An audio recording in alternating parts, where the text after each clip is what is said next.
happens here. Um, Good afternoon. The camera is telling me we're live, so I hope that you are seeing. I'd like to check in with our guest here, Jean. Are you able to hear me? Well, praise everybody. Thank goodness. Okay, what a relief. And hello to everybody who is joining us this afternoon. It's great to have you here. And Jean and I have been having a little bit of fun for the last few minutes, navigating some technical challenges, but it all worked out, and here we are. So it's and I can see that there are folks joining us here. Jean, I don't know what you're able to see in terms of that, but oh, great.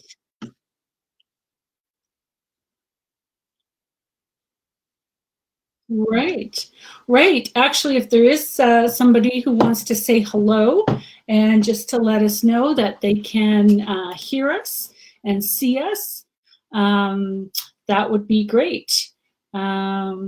People are saying hello, and seems to be a bit frozen. Okay. It's going really, really quickly. Yes, so are you able to see anything? Hello, people are saying hello. Okay, so I see hi from Waterloo. Oh, here we go. I see what I've done here now. So I think people will get to see you now. People should see you now. Yes. Can you hear me now? Let's check. I think I've got Jean on the line. So if folks could let me know if they see Jean. Yeah, I'm seeing that people can see and hear. But I'm wondering, some here now we can. I'm getting my very good friend Stephen out in Winnipeg now letting us know that we can. Good. I can be heard. Stephen, that's great. I'm sure delighted to have you here, Jean, and thank you for your patience as we sort of navigate the technology. It's such an honor to get a chance to meet you and to have you with us. And I'm seeing notices here that that people are seeing and hearing us, so that's great. Before we get going, let me just get my little notes here so I make sure that we cover everything that we want to talk about in our time together. Okay, so this event this afternoon is organized by the Ontario network of CAPC and CPNP projects, and also by our sponsor organization, Carizon Family and Community Services. And before we get too far into our conversation, I would like for us to pause for a moment and offer a land acknowledgement. And in our network, we like to acknowledge and give thanks to the First Peoples of the territories where we work and serve, and in other Indigenous peoples for sharing their land for us to do the work that we do in communities with vulnerable families all across Ontario. So just a moment of that gratitude and that acknowledgement. And to maybe set some intention of coming together with that purpose of serving those communities and those families, and welcoming the wisdom of Dr. Clinton here with us.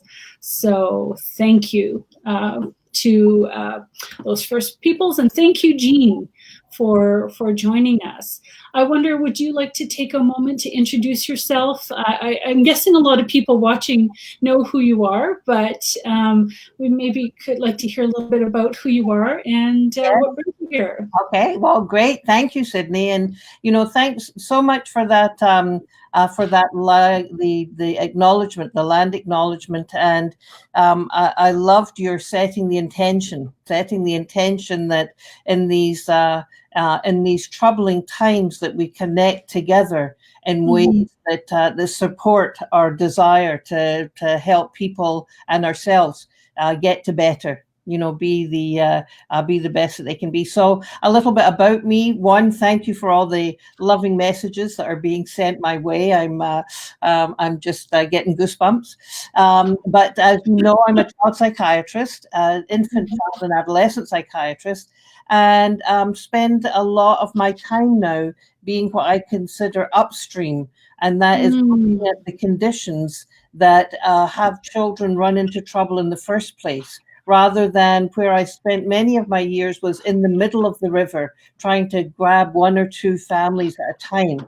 So I spend a lot of time as a knowledge translator now, really thinking about how as community and how as families and educators can we think about connecting with kids before we correct. Wonderful.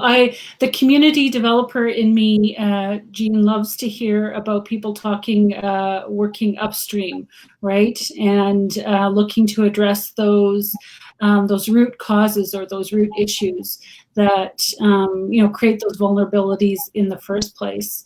So, I really admire your perspective and the work, and how that informs your work.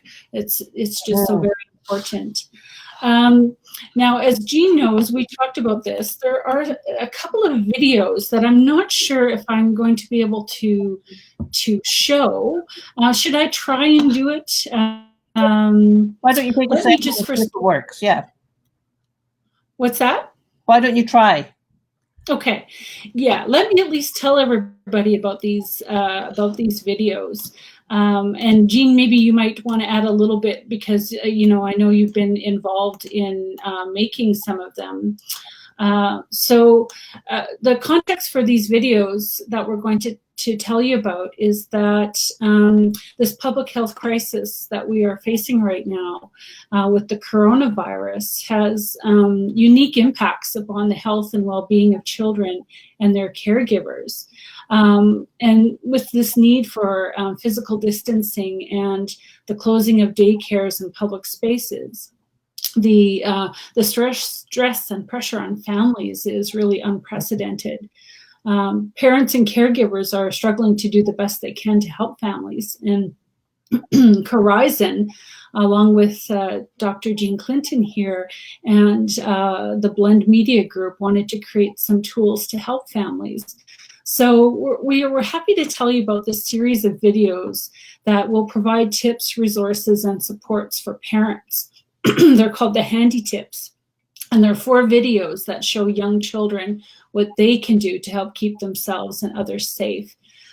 So empowering young children, offering them a sense of control, which hopefully can lower anxiety and promote calm.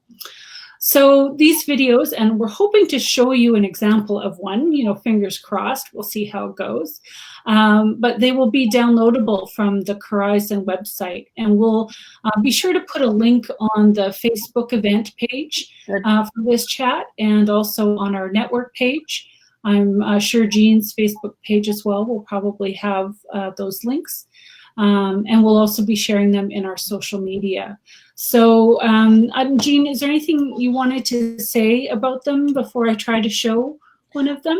Yeah, well, I think just to point out to people that there are many of us on this chat who feel compelled to do something to reach out.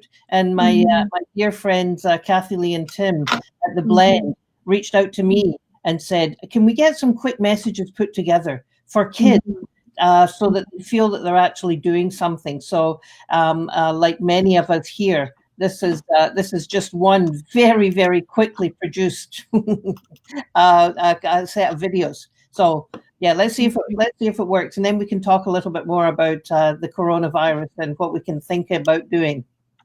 Okay. So I am going to try this screen share function. So let's cross our fingers. Okay, share screen.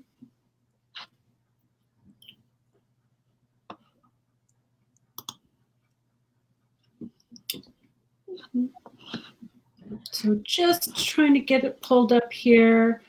When did you become involved with this project, Jean? Oh, 72 hours ago, or maybe Okay. with Kathy Lee and Tim of the Blend, a long time, but with this video just in the past week. It really was. Okay. It really was. It's a fast turnaround.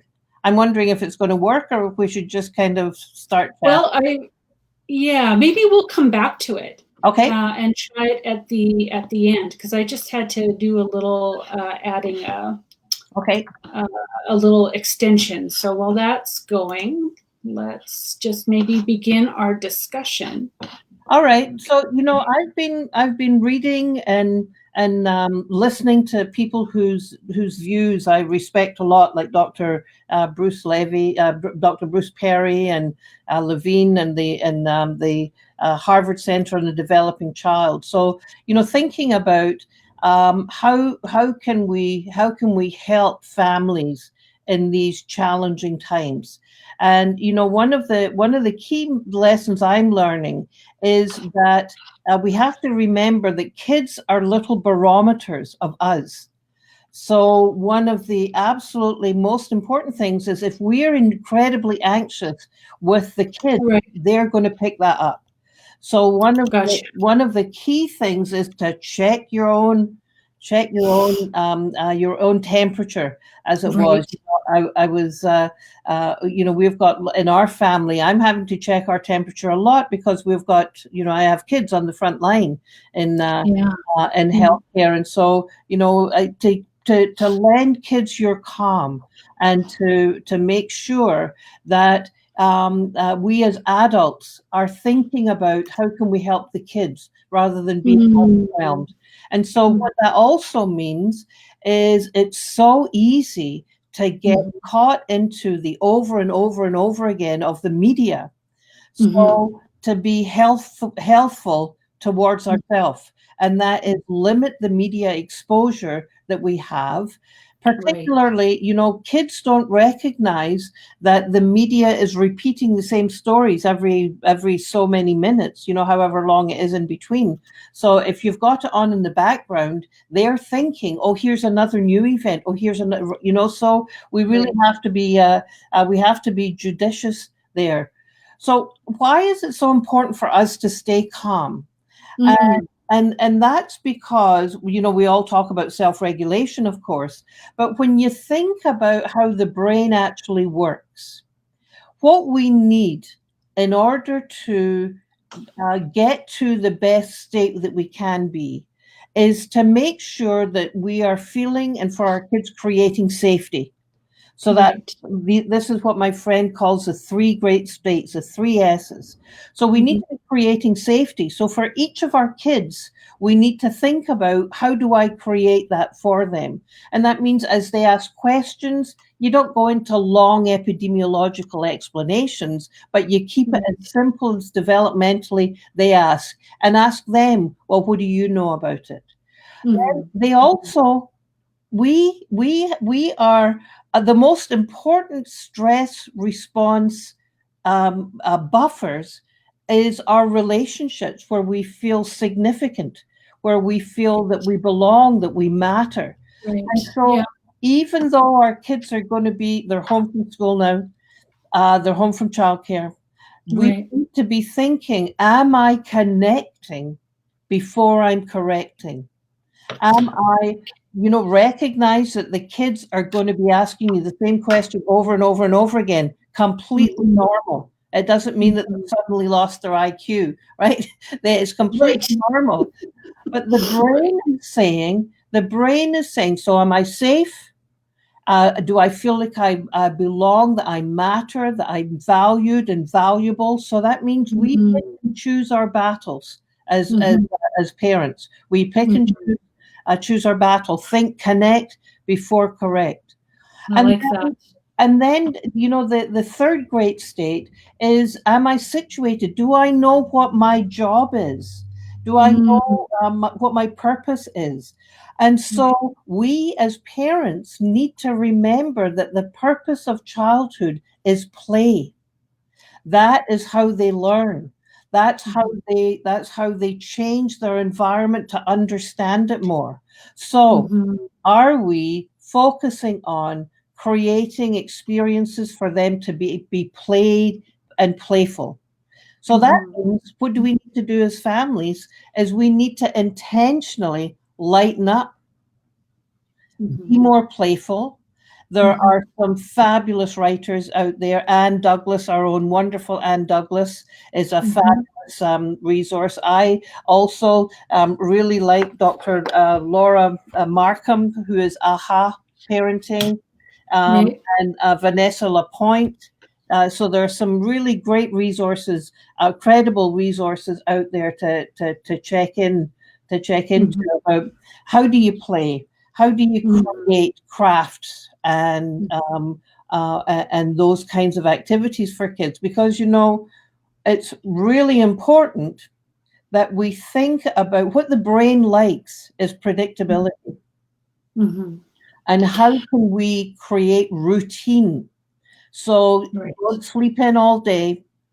Try and bring in a routine into getting up at the same time, having your breakfast, having some playtime, having some reading. Did I say reading? Reading to the kids. Reading. Yeah. And more reading. And more reading, because that's how kids learn language and phonemic awareness, having all of those kind of things. Anyway, I've nattered on for a bit here. What do you think? Well, I think in what I was able to see of the videos, which I think they really reflect what you're saying, and what folks will see when you get a chance to see them. There's use of what they call a hand puppet, and it's literally a puppet made out of a hand, which is really quite speaks to that element of fun that you're talking about, right? And so I think it's going to be a really great resource for families. And I really love what you're saying around, maintaining a sense of calm and fun, right?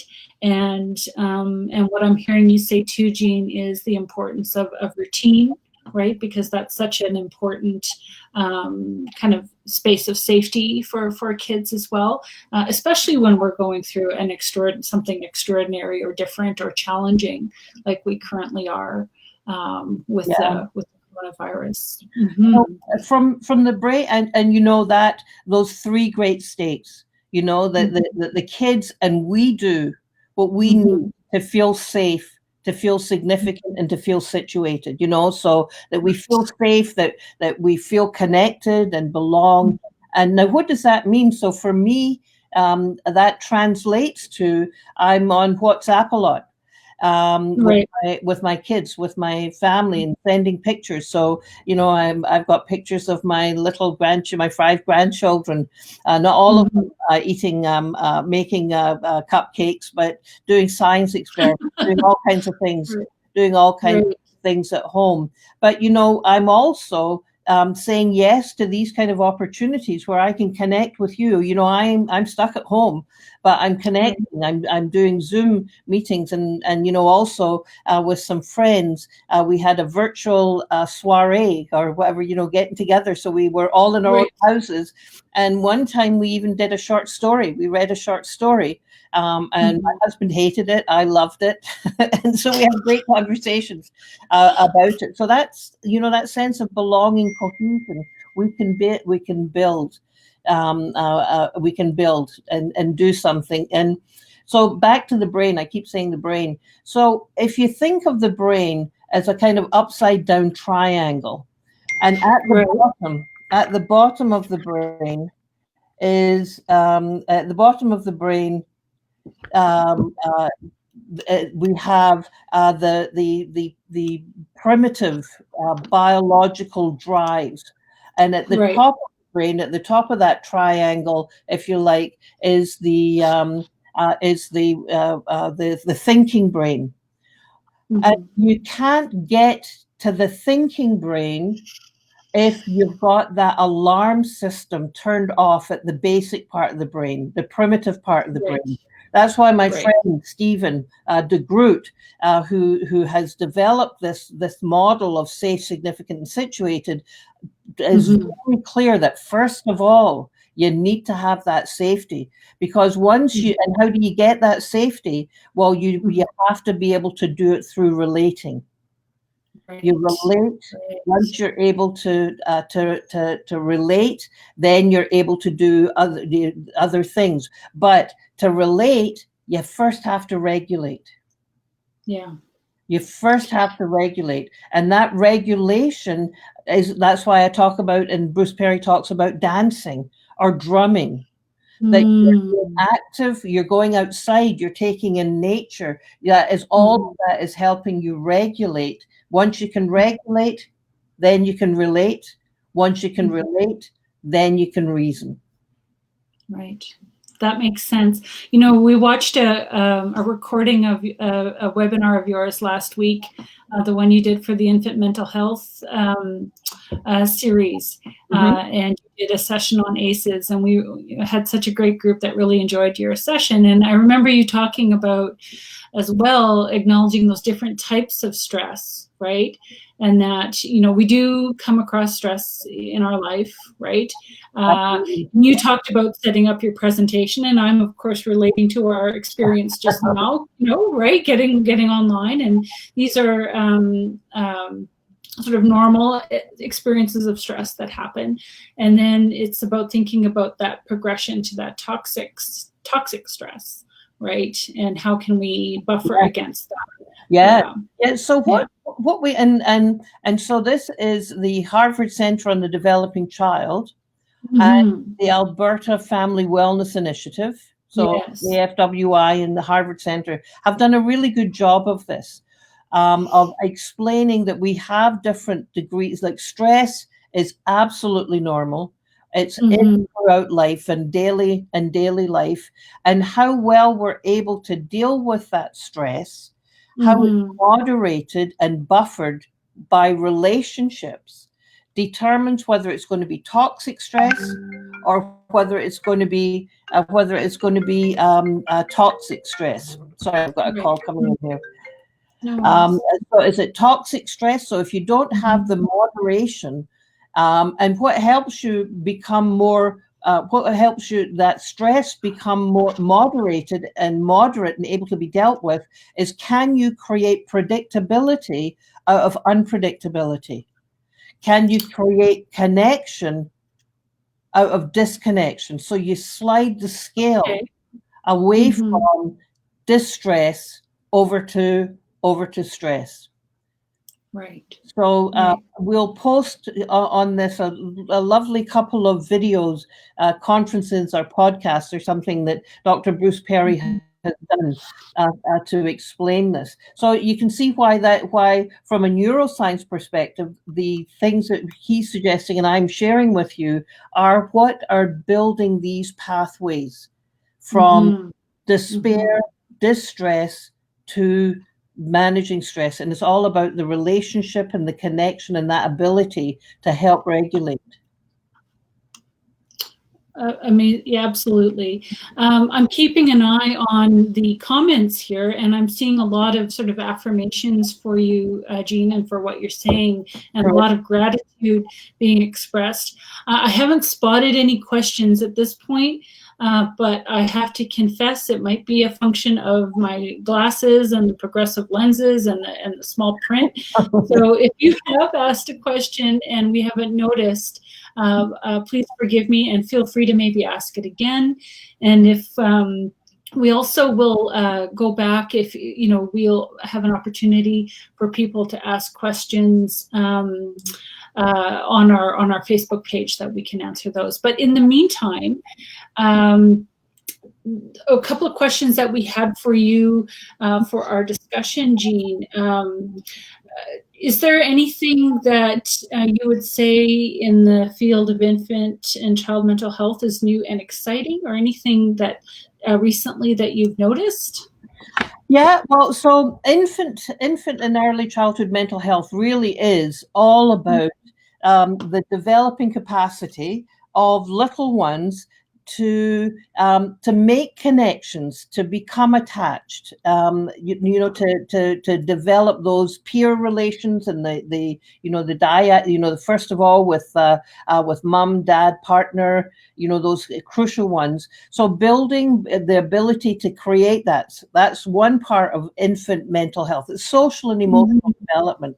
And then the next part is the ability to express, manage, and experience your emotions. So, my daughter has 2-year-old twins and a 2-month-old. So she is in the up to the hilt in terms of little ones learning how to experience and express their emotion. And when you have high expectations of kids, then they meet those expectations. So here we've got 2-year-old boy twins who, when they want to share something, they'll say, "Mummy, the big noise."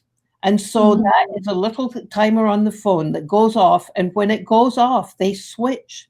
They have learned it too, how to take turns. So they need to express their emotion. And then they need to play, explore, get out there. So what's really exciting to me in the field of infant and early childhood mental health is it's really about social and emotional learning. So people are paying much more attention to relational health now than they ever did before. Relational health. And the other thing is, there was a great study that's just come out at the end of the year there that looked at a group of babies who the parents did a charting of how often they picked them up when they were distressed and how they soothed them.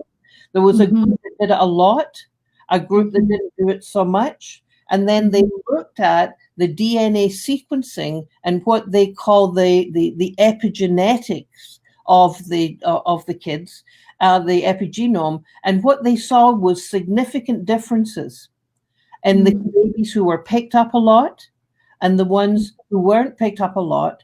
And there was what the exact implications of this is not known yet, but it's opened up the door to say we're now getting measures to support what Nana said all along. You don't let a baby cry. You make sure that they feel safe, that they feel that they belong. Anyway, so that's something that's very exciting to me. And absolutely. Our time, Sydney, how are we doing there? I can't see. We're getting real close to 4. It's just gone real quick. So, are you able to stay a minute or two past? What's your time? I sure am. Okay. We have to remember our prizes though too.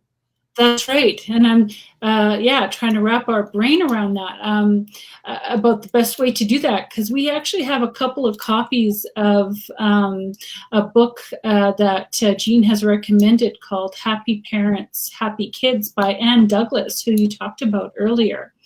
And when we were getting set up for our chat, we had a question, and I think, so what we will do is ask the question, and if you've got an answer, we will award the book to the first person that comes up in the chat. Now, I will say this chat goes by really quick because we got a lot of people joining us. So I will do my best to catch it. And if you are the first person to respond, make sure to send me a Facebook message and we'll get this prize out to you, but we'll see if we can catch. So our question is, so what you've heard Jean talking about and the insights that she has, what's one takeaway that you have from what she's saying? So if you want to offer that in the chat, we will, the first person who can who puts in a comment, we will try to connect with and send a copy of that book. So what is your takeaway from what we've heard so far? And I think I see Christina Miller Ireland said, stay calm. And I think that probably is so Christina, I hope I got your name right. Christina Miller Ireland. Make sure to get in touch with me through the Facebook page, and we'll connect. But I'm seeing a lot of answers here: connection and belonging, and staying connect before correct, which has been a strong message of yours. So Jean, a lot of the people watching here work in communities with families, right? They're doing that community-based work directly with parents and families. What advice do you have for them in terms of working with families on a real grassroots level out in the community? Well, you know, what I've said about connect before correct, check your own calm, come with soft eyes, as my friend Susan Hopkins from Southside talks about. I think should parallel what we're saying to what we're hoping for parents to have in their relationship with their kids should be what your workers, the CPNP and CAPC, come into their relationship with the mums and dad. And I say that, but I know that's already the mindset. So the mindset of, I'm not here to fix you, I'm here to support you on our journey together. I think in these challenging times really needs to be the key messages. One of the questions I saw, two of the questions I saw here really underscore this, because families who are living in very high stress situations, worrying legitimately now, do I pay the rent or feed the kids? That's the reality that they have. That the kids are going to be potentially worse behaved. There's going to be more temper tantrums. That if we think of the peak of the iceberg, what's worrying them and what's underneath them. So if we can if we can help parents to recognize that the little one's stress is not about them. It's not about them don't take it personally, but it has to do with their picking up the unrest that's around. And if instead of timing them out, you can time them in and say, I recognize their feelings. Say, I see you're just so upset. Let daddy give you a hug. Come close to me. Let's read your favorite story. So lend them your calm by co-regulating them. Right. By co-regulating them, bringing them in. Spiral, as opposed to, like, how you can get sometimes maybe an unhelpful feedback where everybody's, contributing, building up the stress. You're kind of inverting that. Yes, absolutely. You're inverting it, you're interrupting it. And then hugely important is get outside and play. It's how kids learn, but we also know that physical play is just good for kids. And it builds the brain and does all kinds of things. But being outside, being able to run, being able to jump. Now, they can't go to parks and play on play equipment, but there are other places that they can go out.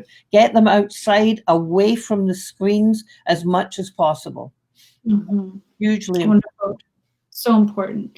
Now, Jean, we haven't had time to touch on all our questions, but you did spend some time at the beginning of the session, sort of acknowledging our current, milieu that we're hanging out in with the coronavirus. And I did see a couple of questions kind of asking about that and what your advice is. So I wonder, do you have any final kind of thoughts or comments, and then we'll see if we can give away our final book. Right. Well, I must say I'm learning so much in so many different domains. I'm learning that I do best when I'm busily trying to look at what my needs, values, and goals are, right? So I just now, and again, that's my good friend Stephen de Groot, that you can take Brivia, Brivia. But I now am looking and saying, I need to have a sense I'm contributing. And in order to do that, I need so I've looked at, and the value for me is I really need to feel that I'm making a difference. So this is a time that I think, even though it is so chaotic, how we will anchor ourselves in this world is to really think about, what are your core four? What are your values, your needs, your goals, and your strengths? So come back to thinking about that, and then you find your calm. Then you find your ability to say, this is what I'm about, and I'm going to hang on to that in these crazy times. Now, some people reach that or access that state in the three great states through their meditation or those kinds of practices. But for everyday families, get out, dance, play, music, build a routine, connect, and read to those little ones like crazy. Read, and more reading, right? More reading, and have them reading along with you. Yeah. Okay. Well, oh my goodness. For those watching, you may or may not be aware that Jean was actually going to come to Kitchener-Waterloo, which is where Carizon is located. Carizon had partnered with a few other groups to have you come in, but with the way things are right now, we, of course, that wasn't the smartest thing to do. So we weren't able to have you here in person, but you very graciously were willing to meet on this virtual platform, and it's we're so grateful for you to be willing to do that, to share your time in that way and your knowledge and wisdom. And we do have one more book to give away. And so when you and I talked earlier, Jean, we said maybe we could ask people to share kind of one action going forward, right? What is one thing that you might take from what we've heard from you, and that you might take going forward? Is that your recollection, Jean? Yeah. Yeah, one action. Right. So, well, keep an eye. If you have an action, please put it in the chat box, and I'll see if I can. We'll pay attention here for a moment or two. What's one action that you're going to do? I see Malda, girl. Co-regulating. Reflect on my core four. Lisa Marie. And I think that is the one that I spotted. All right. So, and I know that I probably, didn't catch the first one just because they're going by so fast. But Lisa Marie, you offered reflect on your core four, which I think are is wonderful advice. So please feel free to connect with me, and we'll get you that copy of Happy Parents. And so again, Jean, I want to thank you for joining us. It's been a pleasure to talk with you, and I want to thank all the people who've taken time to log in and who bear with us as we sort of I fumble my way through the technology, but despite a challenging start, it seemed to have gone quite well. I want to acknowledge we had hoped to show these videos that Jean has participated in. These they're public service videos to support families and children as we navigate the coronavirus. But we will be posting links to them. They'll be available soon, and we'll be sharing them on the Ontario Network Facebook page. Carizon will be sharing them out through social media. Jean, I'm assuming you'll be sharing on your Facebook page as well. Your Facebook page is Dr. Jean for Kids, is that right? At Dr. Jean for Kids is my Twitter handle. Yeah.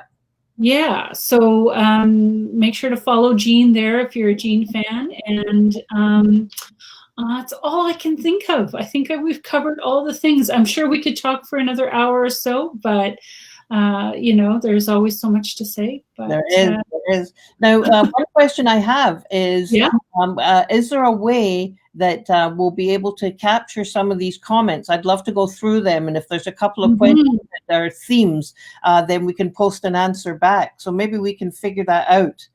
how to. That's right. So once we end, I will see if we can, and like you said, Jean, you'll be willing to review them.